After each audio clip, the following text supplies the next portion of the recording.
Hello दोस्तों, आप सबका स्वागत है मेरे चैनल पे। आज मैं अल्ट्रा वेजिटो की स्टोरी को कंटिन्यू करने जा रहा हूँ। दोस्तों, इस स्टोरी के ओरिजिनल राइटर है कॉल मी ARJ एंड उनके चैनल से जुड़े सारे लिंक्स मैंने डिस्क्रिप्शन में दे दिए हैं, तो चाहिए एंड उन्हें अपना पूरा सपोर्ट दिखाइए। वीडियो के शुरुआती पेजेस में हम एक अननोन प्लेनेट पर होते हैं, जहाँ पर हम लोअर क्लास डिमंस को देख रहे होते हैं।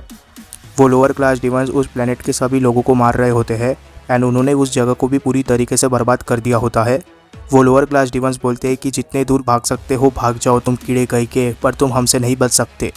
तभी उनमें से एक लोअर क्लास डिमन को एक सर्वाइवर दिखता है। वो बोलता है कि वो वहाँ पर बच चुका है, पर मुझे लगा था कि मैंने उसे पहले ही ख़त्म कर दिया है, वहाँ पर कोई रहना तो नहीं चाहिए था। और इसके नेक्स्ट पेजेस में ये रिवील हो जाता है कि आखिर वो सर्वाइवर था कौन।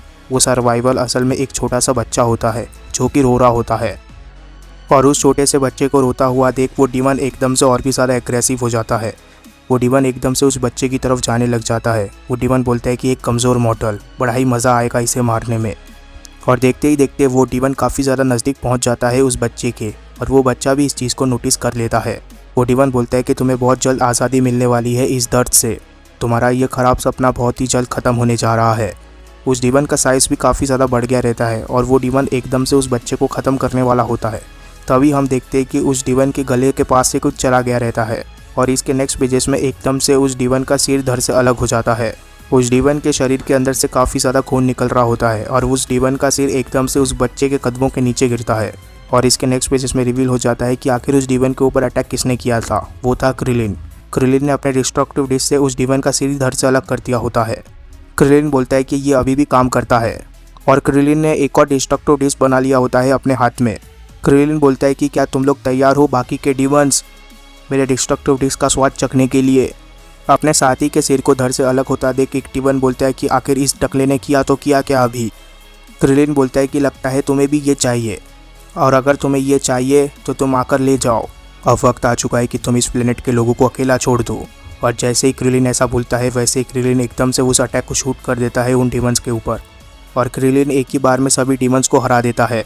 जैसे ही क्रिलिन उन डिमंस को ख़त्म कर देता है, वैसे ही क्रिलिन बोलता है कि तुम्हें यहाँ से भाग जाना चाहिए था जब तुम्हारे पास मौका था।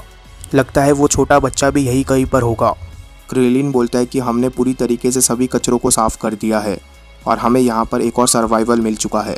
गोवान बोलता है कि लगता है वहाँ पर हमारा कुछ और मेहमान इंतज़ार कर रहे हैं। एकदम से हम देखते हैं कि वहाँ पर लोअर क्लास डिमन आ जाते हैं, और वो गोवान को एकदम से घेर लेते हैं। और वो डिमंस बोलते हैं कि हम यहाँ पर मेहमान नहीं है, बल्कि तुम यहाँ पर मेहमान हो।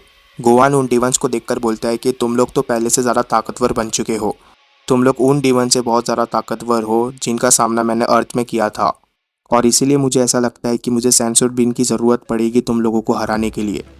जैसे ही गोवान ऐसा बोलता है, वैसे ही गोवान एकदम से उन डिमंस के सामने आकर खड़ा हो जाता है, और इसके दूसरे ही पल गोवान एकदम से सेंसर बीन के थैले को हवा में उड़ा देता है। और जैसे ही गोवान उस सेंसर बीन के थैले को उड़ा देता है हवा में, वैसे ही गोवान बोलता है कि मुझे लगता है कि मुझे इस थैले को तुमसे दूर रखना चाहिए। चलो देखते हैं मेरा पुराना ट्रिक फिर से काम करता है कि नहीं। और इस बार भी गोवान बिल्कुल सेल जूनियर्स की ही तरह इन लो क्लास डिमंस के सिर को धड़ से अलग कर रहा होता है। गोवान का एक ही काफ़ी होता है एक डिमन को पूरी तरीके से ख़त्म करने के लिए, और इस चीज़ को देखकर बाकी के डिमंस डर जाते हैं। पर गोवान की तेज़ी इस वक्त इतनी ज़्यादा होती है कि जो डिमंस गोवान को देखकर भाग रहे थे डर के, उन डिमंस को भी गोवान जाकर मार देता है। सेंसर बीन का थैला अभी तक आसमान से गिरा भी नहीं होता कि गोवान ने सभी डिमंस को ख़त्म कर दिया होता है। और फाइनली हम देखते हैं कि गोवान के हाथ के ऊपर वापस से सेंसर बीन का थैला आकर गिर जाता है, और जैसे ही ऐसा होता है वैसे ही उन डिमंस की लाशें भी ज़मीन से टकराती है।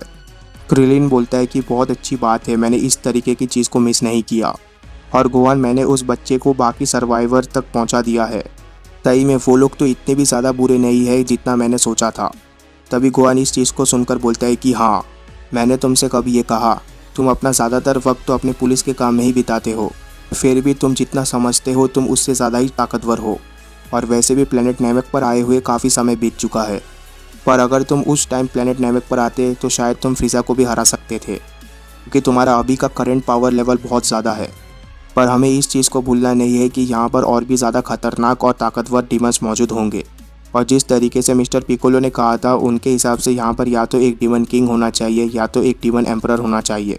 गोवान ने इतना बोला ही होता है कि तभी एकदम से क्रिलिन डर जाता है। क्रिलिन बोलता है कि डिमन एम्परर, काश पिकोलो जो कह रहा था वो गलत हो, शायद वो इतने ताकतवर ना हो।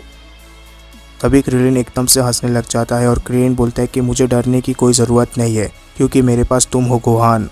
क्रिलिन ने इतना बोला ही होता है कि तभी गोहान किसी चीज़ को नोटिस करता है और गोहान एकदम से हैरान रह जाता है। गोहान एकदम से क्रिलिन को पीछे हटा देता है और उसकी जगह पर खुद आकर खड़ा हो जाता है। इस चीज़ को देखकर क्रिलिन बोलता है कि गोहान आखिर तुम ये क्या कर रहे हो। पर तभी हमें दिखता है कि गोहान को एक अटैक आकर लग जाता है। वो अटैक एकदम से गोहान के शरीर के आर पार चला जाता है, जिस चीज़ को देखकर क्रिलिन काफ़ी ज़्यादा डर जाता है और क्रिलिन बोलता है कि क्या तुम ठीक हो गोहान। गोहान बोलता है कि मैं ठीक हूँ, पर देखने से लग रहा होता है कि गोहान काफ़ी ज़्यादा दर्द में है। गोहान क्रिलिन से बोलता है कि अपने डिफेंस को कम मत होने देना, जिसने भी मेरे ऊपर अटैक किया वो यहाँ पर कहीं पर भी मौजूद हो सकता है। तभी इसके नेक्स्ट पेजेस में रिवील हो जाता है कि आखिर गोहान के ऊपर अटैक किसने किया था। हम देखते हैं कि गोहान के ऊपर अटैक करने वाला एक काउबॉय टाइप डीमन होता है। वो डीमन बोलता है कि आखिर मेरा अटैक मिस कैसे हो गया, ऐसा तो पहले कभी नहीं हुआ था।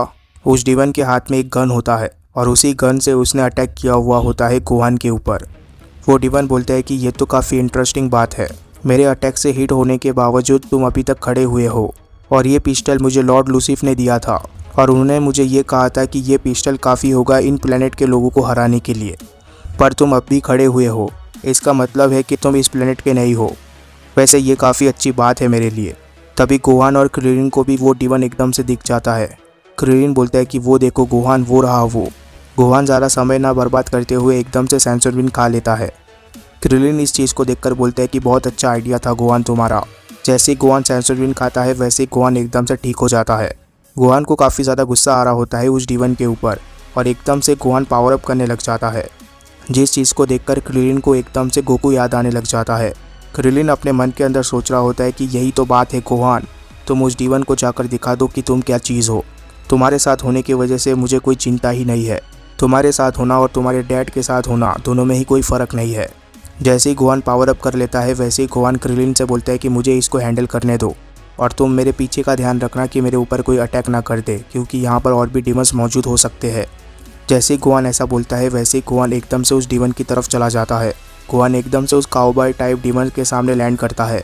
वो डीमन गोहान को देखकर थोड़ा सा हैरान लग रहा होता है। वो डीमन बोलता है कि तुम्हारे ज़ख्म तो पूरी तरीके से हील हो चुके हैं, क्या तुम एक डीमन हो? नहीं, मुझे नहीं लगता कि तुम एक डीमन हो, मुझे तो लगता है तुम एक मॉर्टल ही हो। पर आखिर तुम इस प्लेनेट पर क्या कर रहे हो? क्या तुम इन कमज़ोरों की मदद करके हीरो बनना चाहते हो, या फिर तुमने मेरी लेजेंडरी कहानियाँ सुनी है? मेरा नाम है शार्प शूटर रेड, तो रेड का तुम मुकाबला करना चाहते हो? तभी इस चीज़ को सुनकर गोहान एकदम से स्माइल करता है। गोहान बोलता है कि लड़ ना, मैं तो तुम्हें मारना चाहता हूँ। इस चीज़ को सुनकर रेड की आंखें एकदम से खुल जाती है और रेड बोलता है कि आखिर तुम अपने आप को समझते क्या हो? रेड का इतना सेंटेंस ख़त्म ही हुआ होता है कि तभी रेड के ऊपर एक अटैक हो जाता है। गोहान का यह अटैक इतना ज़्यादा पावरफुल होता है कि रेड एकदम से पीछे जाकर गिरता है और रेड काफ़ी जल्दी अपने आप को बैलेंस करने में कामयाब हो जाता है। रेड बोलता है कि आखिर ये क्या था? क्या मॉर्टल्स के पास भी इस तरीके की ताकत होती है? गोहान का बस फीस्ट ही काफ़ी होता है रेड को पीछे धकेलने के लिए। गोहान बोलता है कि बातें बहुत हो गई, मैं तुम जैसे लोगों का सामना तब से कर रहा हूँ जब से मैं एक छोटा बच्चा था, और इसके बाद क्या होने वाला है इसे तो कोई भी नहीं बदल सकता। मुझे भी पता है कि इसके बाद क्या अंजाम होने वाला है इस लड़ाई का। तुम्हें हर एक चीज़ की कीमत चुकानी होगी जो कि तुमने इन लोगों के साथ की है। इस चीज़ को सुनकर रेड एकदम से एक्शन में आ जाता है। रेड बोलता है कि ये तो काफ़ी इंटरेस्टिंग बात है, एक मॉर्टल मुझे धमकी दे रहा है, तुम मुझे सबक सिखाओगे? बल्कि तुम्हारा तो कोई लेवल ही नहीं है मेरे सामने। जैसे ही वो डीमन ऐसा बोलता है वैसे ही रेड एकदम से एक और पिस्टल निकालता है अपने पॉकेट से। जैसे ही रेड एक और पिस्टल निकालता है अपने जेब से वैसे ही रेड एकदम से अटैक कर देता है उस पिस्टल से गोहान के ऊपर। रेड के वो अटैक्स इतने ज़्यादा तेज़ होते हैं कि वो अटैक एकदम से जाकर गोहान को लग जाते हैं, जिसके वजह से गोहान को अपने आप को डिफेंड करना पड़ रहा होता है। और गोहान को भी पता लग गया रहता है कि वो अपने बेस फॉर्म में रेड को नहीं हरा सकता, जिसके वजह से गोहान एकदम से सुपर सैयन 2 में ट्रांसफॉर्म हो जाता है। पर जैसे ही गोहान सुपर सैयन 2 में ट्रांसफॉर्म होता है वैसे ही गोहान किसी चीज़ को नोटिस करता है। गोहान देखता है कि उसके पीछे से किसी ने उसके ऊपर अटैक कर दिया होता है, और ये और कोई नहीं, ये रेड होता है। रेड चारों तरफ से गोहान के ऊपर हमला कर रहा होता है। रेड लगातार चारों तरफ से गन फायर कर रहा होता है गोहान के ऊपर, और उन अटैक्स के लगने की वजह से हर तरफ सिर्फ धूल ही धूल होता है और हमें गोहान कहीं पर भी नहीं दिख रहा होता। और रेड को ऐसा लग रहा होता है कि उसने गोहान को हरा दिया है। रेड बोलता है कि वो बेकार लड़का कूल बनने की बहुत कोशिश कर रहा था, और मुझे लगता है कि लूसीफ का पिस्टल भी ओवरहीट कर जाता है कभी कभार। शायद तुम एक अच्छे हीरो बन सकते थे, पर तुम अपने शो ऑफ में इतने ज़्यादा बिजी थे कि तुम मेरे अटैक को डॉज ही नहीं कर पाए। तभी इसके बाद धूल हटती है और हमें गोहान दिखता है। गोहान के सामने वो डिमन खड़ा हुआ होता है और गोहान काफ़ी ज़्यादा थका हुआ लग रहा होता है, जिस चीज़ को क्रिलिन देखकर बोलता है कि गोहान क्या तुम ठीक हो। पर वहीं पर दूसरी तरफ गोहान अपने बेस फॉर्म में बहुत ही ज़्यादा थका हुआ लग रहा होता है। पर तभी गोहान बोलता है कि पर तुम्हें एक चीज़ के बारे में पता होना चाहिए कि इस लड़ाई की तो बस शुरुआत ही हुई है। और जैसे ही गोहान ऐसा बोलता है वैसे ही गोहान की आंखें एकदम से रेड हो जाती है। गोहान अपने बेस फॉर्म में होने के बावजूद अपने बीस्ट फॉर्म की आंखों को एक्टिवेट कर चुका होता है। इसी तरीके से चीज़ें बिल्कुल दूसरे राइम में भी हो रही होती है। वेजिटो भी अपने ग्रीन सेरेफिम आंखों के साथ आगे बढ़ रहा होता है। वेजिटो सेक्टर 3 में एंटर कर चुका होता है। वेजिटो बोलता है कि ये सेक्टर थोड़ा सा अलग लग रहा है और उस जगह को देखकर ऐसा नहीं लग रहा है कि यहाँ पर कोई डिमन आसपास मौजूद होगा। तभी एकदम से वेजिटो अपने राइट की तरफ देखता है। जैसे ही वेजिटो राइट की तरफ देखता है वैसे ही वेजिटो को एक माउंटेन के ऊपर एक शख्स बैठा हुआ दिखता है। वेजिटो बोलता है कि ज़रा उधर देखो, आखिर वहाँ पर कौन है? क्या वो वही है जिसके बारे में मैं सोच रहा हूँ? एक एम्परर जो कि मेरा इंतज़ार कर रहा है। इसके नेक्स्ट पेजेस में उस शख्स का चेहरा रिवील हो जाता है जो कि माउंटेन के ऊपर बैठा हुआ है। उस शख्स की दोनों आंखें बिल्कुल अलग होती है पर उन दोनों आंखों का कलर रेड होता है। और जैसे ही वेजिटो उस शख्स को अच्छे से देख लेता है वैसे ही वेजिटो के चेहरे पर एक स्माइल आ जाती है। वेजिटो बोलता है कि ज़रा रुको, क्या वो एक बच्चा है? मुझे नहीं लगता कि वो बच्चा डिमन एम्परर होगा। तो क्या वो मुझे चैलेंज करने आया है यहाँ पर? वेजिटो का ये सेंटेंस ख़त्म हुआ ही होता है कि तभी वो डिमन एकदम से माउंटेन से उतरने लग जाता है। वो डिमन देखते ही देखते वेजिटो के सामने आकर खड़ा हो जाता है। वो डिमन बोलता है कि लगता है कि मैं यहाँ पर एक लौता बचा हुआ हूँ और तुम्हें ये जानकर काफ़ी ज़्यादा खुशी होगी कि काफ़ी दिनों बाद इस सेक्टर में कोई आ पाया है। जब से मैं इस सेक्टर का डिमन एम्परर बना हूँ तब से बाकी के डिमन्स गायब हो चुके हैं। अगर तुम बुरा नहीं मानते तो मैं तुम्हारे बारे में और भी कुछ जानना चाहता हूँ। क्योंकि तुम मुझे एक बच्चा समझते हो तो क्या तुम अपने 100% से मेरा सामना नहीं करोगे? और मैंने ये भी सुना है कि तुम किसी तरीके के हीरो हो। इस बात को सुनकर वेजिटो हंसने लग जाता है। वेजिटो बोलता है कि हीरो? लगता है डिमन राय में मेरे चर्चे कुछ ज़्यादा ही है, क्योंकि जब से मैं यहाँ पर आया हूँ हर एक डिमन को कुछ ना कुछ मेरे बारे में पता ज़रूर है। पर मैं तुमसे माफ़ी मांगना चाहूँगा, तुमने जो भी कुछ अब तक मेरे बारे में सुना है वो सब कुछ गलत है। जैसे ही वेजिटो ऐसा बोलता है वैसे ही वेजिटो एकदम से अटैक कर देता है उस डिमन एम्परर के ऊपर। और जैसे ही उस डिमन एम्परर को वो अटैक लगता है वैसे ही हमें दिखता है कि वो डिमन एम्परर का खून ज़मीन पर गिरा हुआ होता है। पर वेजिटो को वो डिमन एम्परर कहीं पर भी नहीं दिख रहा होता। वेजिटो का फेस खून से पूरी तरीके से रंग गया रहता है और वेजिटो को पता नहीं चल रहा होता कि आखिर वो डिमन एम्परर गया तो गया कहाँ। पर तभी वेजिटो को एक आवाज़ आती है। वो आवाज़ बोलती है कि लगता है तुमने अपने फुल फोर्स के साथ मेरे ऊपर अटैक किया था, चाहे तुम्हारे सामने एक बच्चा ही क्यों ना खड़ा हो, तुम्हें इससे कुछ भी फर्क नहीं पड़ता। वेजिटो देखता है कि वो डिमन एम्परर आसमान में होता है। वो डिमन एम्परर काफ़ी घिनौनी हंसी दे रहा होता है। वो डिमन एम्परर बोलता है कि तुम सच में इस डिमन राइम के लिए ही बने हुए हो, पर मुझे काफ़ी ज़्यादा डर है, तुम मुझे इतनी जल्दी नहीं हरा पाओगे जिस तरीके से तुमने उन लोअर क्लास डिमन एम्परर को हराया था। ये मेरी एक एबिलिटी है, पर मैं चाहूँगा कि तुम खुद से इस चीज़ को फिगर आउट करो। डिमन एम्परर बनना सिर्फ पावर का ही खेल नहीं है। उस एम्परर का इतना सेंटेंस ख़त्म हुआ ही होता है कि तभी उसके पीछे एकदम से वेजिटो आ जाता है। वेजिटो बोलता है कि मुझे पता है।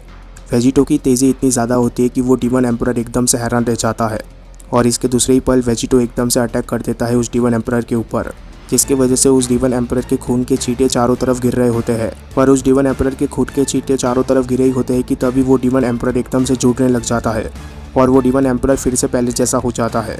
वो डिमन एम्परर बोलता है कि काफ़ी अच्छा ट्राई था। इस चीज़ को देखकर वेजिटो एकदम से खुश हो जाता है। वेजिटो बोलता है कि ये तो बिल्कुल बू की तरह है, जिस तरीके की मैंने उम्मीद की थी।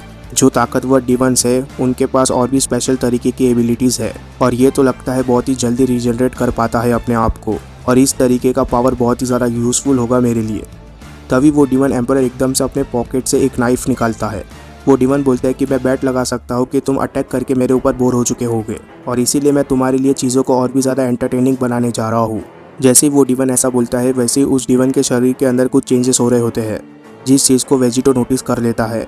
वेजिटो बोलता है कि ये कुछ अलग है, आखिर ये बेवकूफ़ किस तरीके की प्लानिंग कर रहा है। और इसके नेक्स्ट पेजेस में रिवील हो जाता है कि आखिर उस बेवकूफ़ का प्लान क्या था। वो डिमन एम्परर एकदम से अपने पीठ के पीछे से 2 हाथ उगाता है और जैसे ही डिमन एम्परर इस चीज़ को करने में कामयाब हो जाता है वैसे ही उस डिमन एम्परर के चेहरे पर एक एविल स्माइल आ जाती है। वो डिमन एम्परर बोलता है कि अब मैं तैयार हो चुका हूँ तुम्हारे साथ खेल खेलने के लिए, इसलिए तुम मुझे जल्दी छोड़कर मत जाना। इस तरीके के टेक्निक को देखकर वेजिटो के चेहरे पर भी एक स्माइल आ जाती है। वेजिटो बोलता है कि काफ़ी समय हो गया मैंने इस तरीके के टेक्निक को देखा नहीं, टियन मुझे माफ़ कर देना, मैं थोड़ी देर के लिए तुम्हारी टेक्निक का इस्तेमाल कर रहा हूँ।